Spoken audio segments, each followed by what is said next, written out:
जनता से बढ़ के कोई नहीं है।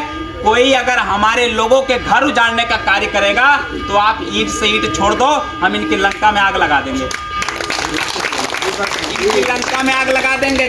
ध्यान रखना कि मुकदमा जरूर लगेगा, इसलिए कि आप सरकारी काम में बाधा डालोगे। जब बुलडोजर आएगा कि चलो भाई इस नोटिस के तहत जगह खाली करो, तो आपके पास क्या जवाब होगा बताओ? आपको क्या जवाब? फोर्स बल आएगी, एक आध बटालियन पीएससी आएगी, दो चार लठ मार करके एक आध बाबा जी और आप दो चार हम कूदेंगे, टांग खींच के उठाए, चल भाई गाड़ी भर ले जाके टनकपुर पलट दे इनको।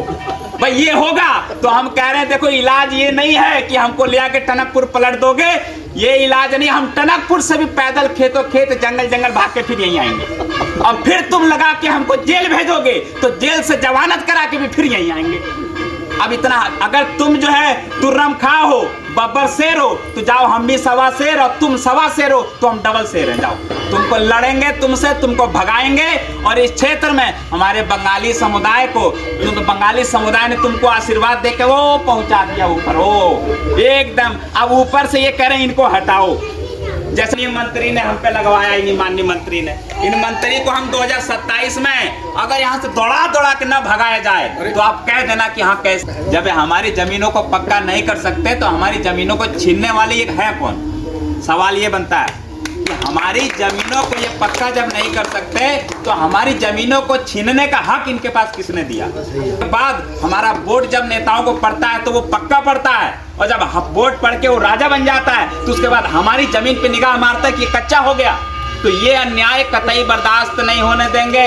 खबरदार नेता हो या कोई बहुत बड़ा तोप या तुर्रम खां हो, जो हमारे लोग आज 65 वर्षों से उनको जमीनों का अधिकार नहीं दिया गया, वो जमीनों का अधिकार क्यों नहीं दिया गया? जब नहीं दिया गया तब हम बैठे कि जिस वक्त हम इस जमीन पर कब्जा, जमीन जंगल झाड़ कबाड़ सांप कीड़े मकोड़े काट करके हम यहाँ बस जा रहे हैं, और बसने का इनको सिर्फ केवल और केवल अधिकार है कि हमारे लोगों को बसाने का कार्य करें।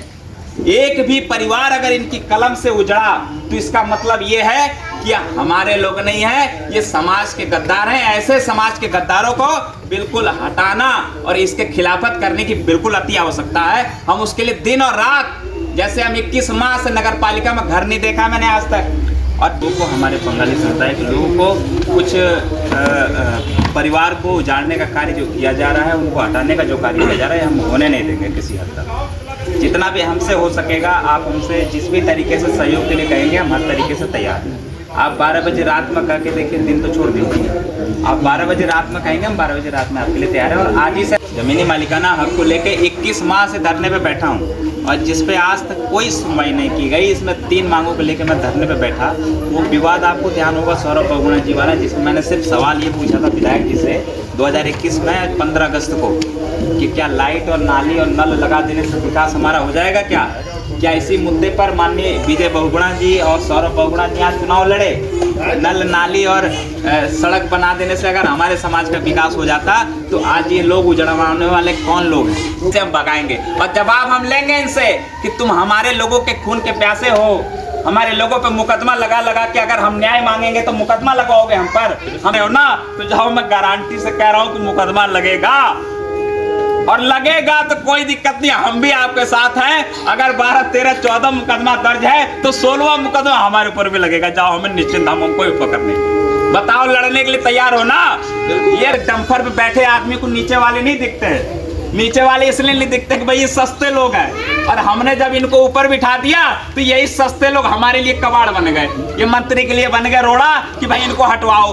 कतई नहीं हटाओ, तनिक भी बर्दाश्त नहीं। जो समाज के खिलाफत की बात करेगा और जो समाज के घर को उजाड़ने की बात करेगा, उसके लंका में आग दौड़ा दौड़ा लगाएंगे और इनका पूरा सफाया करेंगे। आप ध्यान सुन लो, हर तरीके से आप जैसे कहोगे। मैं भीम आर्मी से बिलोंग करता हूँ, एक सिपाही हूँ भीम आर्मी का। हर तरीके से डंडा भी मजबूत, हमारा झंडा भी मजबूत। बस आप याद करो, हम आएंगे, जितने मुकदमे लगे दुगना करवा लेंगे। आप पीछे रहना, हम आगे रहेंगे। आगे देखिए कितना बड़ा मंत्री और कितना बड़ा तंत्री, लड़ेंगे आपकी लाई हर तरीके से। बस धन्यवाद, ज्यादा कुछ नहीं बोलेंगे। डर तो मुकदमे का नहीं है, मुकदमे का डर नहीं है। बात है कि सामना करो, मर्द हो तो सामना करो समाज का कि तुम हमारे आदमी को अगर 20% का फायदा दे रहे हो तो 80% का नुकसान क्यों करा दे रहे हो। ये नुकसान कराने का सरकार को किसी भी कोई अधिकार नहीं है। सरकार केवल और केवल हमारे लोगों के हक की बात करे, उनको जमीन देने की बात करे। जब आज तक 10 सालों में तुम्हारे बाप दादा रह के हमारे लोगों की जमीन पक्का नहीं कर सके, तो तुम छीन कैसे सकते हो? बताओ ना, सवाल ये होना चाहिए ना, कैसे छीना तुमने? किसी हद तक आप जमीन नहीं छीन सकते। पहले हमारे लोगों के जो कच्चे जमीनें हैं उनको पक्का करने की बात करो, जो पट्टे नहीं बने उनको पक्का करने की बात करो, तब हम समझेंगे कि तुम हमारे लोगों से मोहब्बत करते हो। लेकिन तुम्हारे रहते हुए भी तुमको मंत्री बनाया, तुमको तुम्हारे बाप को मुख्यमंत्री बनाया, इतना करने के बाद भी तुमने हमारे लोगों का जमीन और उनका घर, उनका मकान पक्का करने का, रजिस्ट्री करने का कोई काम नहीं कर पाए। तो इसका मतलब तुम हमारे लोग नहीं हो, तुम हमारे खिलाफत के लोग, हम तुम यहाँ रहने नहीं देंगे।